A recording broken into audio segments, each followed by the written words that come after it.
Hi viewers, అందరికీ నమస్కారం. Welcome to Sravya's recipes. Hi అండి. ఇవాళ మన రెసిపీ బీరకాయ పచ్చడి. బీరకాయ పచ్చడికి కావాల్సిన పదార్థాలు ఎందుకు చూద్దామా.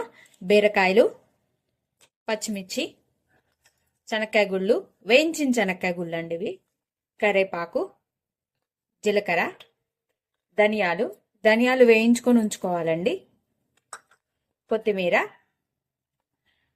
అల్లం వెల్లుల్లిపాయలు, తాలింపు గింజలు, ఎండుమిర్చి, పచ్చిపప్పు,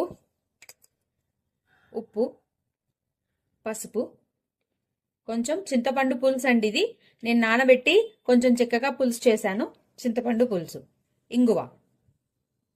ఇక ప్రాసెస్ స్టార్ట్ చేద్దామా.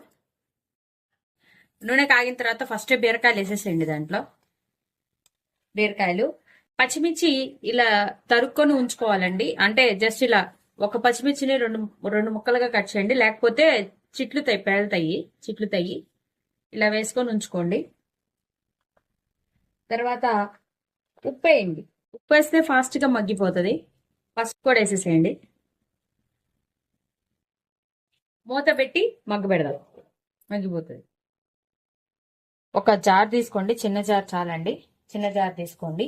ధనియాలు పోసుకోండి, సరిపడే ధనియాలు, శనక్కాయ గుళ్ళు కూడా సరిపడా వేసుకోండి. కొంచెం